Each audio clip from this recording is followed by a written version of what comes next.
नमस्ते। आज हम भारतीय संविधान के एक बहुत ही खास हिस्से को समझने वाले हैं, आर्टिकल 8। ये वो संवैधानिक पुल है जो भारत को दुनिया भर में फैले अपने लोगों से जोड़ता है। तो चलिए इसे जरा आसान भाषा में समझते हैं। जरा सोचिए, जब भारत एक नया राष्ट्र बन रहा था, तब एक बहुत बड़ा सवाल सामने था। उन लाखों भारतीयों का क्या होगा जो देश से बाहर रह रहे थे? उनके साथ देश का रिश्ता कैसे तय होगा? ये वो सवाल था जिसका जवाब हमारे संविधान बनाने वालों को ढूंढना था।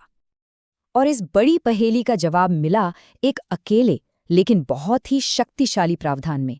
वो था आर्टिकल 8। इसे खास तौर पर इसी मकसद के लिए बनाया गया था। आज हम इसी की गहराइयों में उतरेंगे। तो सवाल ये है कि आखिर ये आर्टिकल 8 कहता क्या है? चलिए, सबसे पहले इसकी असली कानूनी भाषा पर एक नज़र डालते हैं। हाँ, ये थोड़ी उलझी हुई लग सकती है, लेकिन हम इसे मिलकर आसान बना देंगे। ये भाषा थोड़ी पेचीदा लग रही है ना? अक्सर कानून की भाषा ऐसी ही होती है। पर चिंता की कोई बात नहीं। चलिए इसे टुकड़े टुकड़े में तोड़कर समझते हैं ताकि सब कुछ आईने की तरह साफ हो जाए। तो एकदम सीधे और सरल शब्दों में इसका मतलब क्या हुआ? इसका मतलब ये था कि आर्टिकल 8 विदेश में रहने वाले भारतीय मूल के लोगों के लिए नागरिकता पाने का एक स्पेशल रास्ता था। ये उन लोगों के लिए एक खुला दरवाज़ा था जो दिल से तो भारतीय थे, पर उस समय भारत की ज़मीन पर नहीं रह रहे थे। ठीक है, तो अब जरा और गहराई में चलते हैं। ये जानना बहुत ज़रूरी है कि ये दरवाज़ा हर किसी के लिए नहीं खुला था। इसके लिए कुछ खास शर्तें थीं जिन्हें पूरा करना ही पड़ता था। देखिए, इसके लिए ये 3 शर्तें थीं और ये तीनों पूरी करनी ज़रूरी थीं।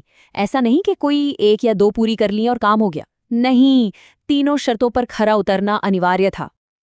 तो सबसे पहली और सबसे अहम शर्त थी जड़ों का जुड़ाव। मतलब ये साबित करना होता था कि या तो वो व्यक्ति खुद या उसके माता पिता या फिर दादा दादी नाना नानी में से कोई एक अविभाजित भारत में पैदा हुआ हो। यही वो बुनियाद थी जिस पर नागरिकता का दावा किया जा सकता था। लेकिन यहाँ एक बहुत ही दिलचस्प सवाल उठता है। जब संविधान में भारत कहा गया, तो उसका मतलब क्या था? क्या वो आज का भारत था या कुछ और इस बात को समझना बहुत बहुत जरूरी है। यहाँ जिस भारत की बात हो रही है वो असल में अविभाजित भारत था। मतलब 1947 के बंटवारे से पहले का भारत, जिसमें आज का पाकिस्तान और बांग्लादेश भी शामिल थे। तो जन्मस्थान की शर्त इस विशाल भूभाग पर लागू होती थी। और फिर आती है तीसरी और आखिरी शर्त, जो इस आर्टिकल के मकसद को एकदम साफ कर देती है।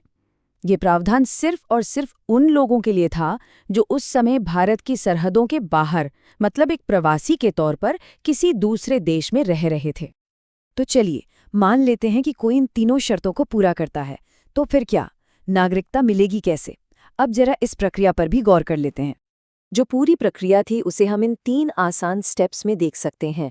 आवेदन करना था, उसे सही जगह जमा करना था और फिर रजिस्ट्रेशन पूरा हो जाता था। सबसे अच्छी बात ये थी कि ये सब विदेश में रहते हुए ही हो सकता था। अब इस पूरी प्रक्रिया में जो सबसे कमाल की बात थी वो ये थी कि इससे कितना आसान बनाया गया था। लोगों को नागरिकता के लिए भारत आने की कोई ज़रूरत नहीं थी। वो जिस भी देश में रह रहे थे बस वहीं के भारतीय दूतावास में जाकर आवेदन कर सकते थे और भारत के नागरिक बन सकते थे।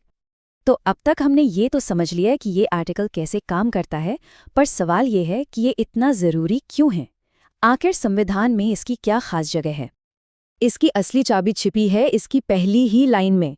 अनुच्छेद 5 में किसी बात के होते हुए भी।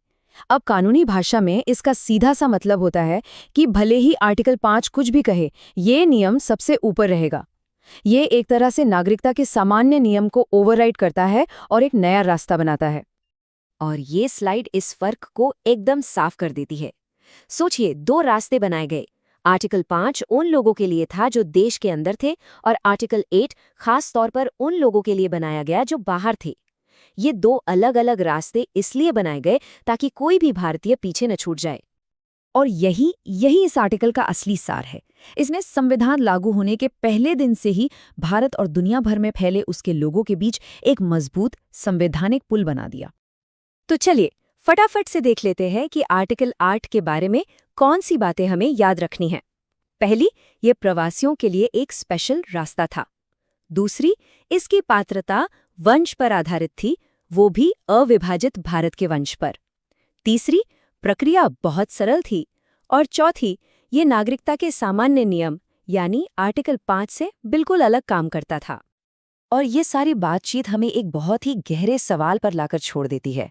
ये सोचना कितना दिलचस्प है कि कैसे संविधान में लिखे गए कुछ शब्द दशकों बाद भी एक देश और दुनिया के कोने-कोने में बसे उसके लोगों के बीच के रिश्ते को न सिर्फ परिभाषित करते हैं, बल्कि उसे लगातार मजबूत भी करते रहते हैं।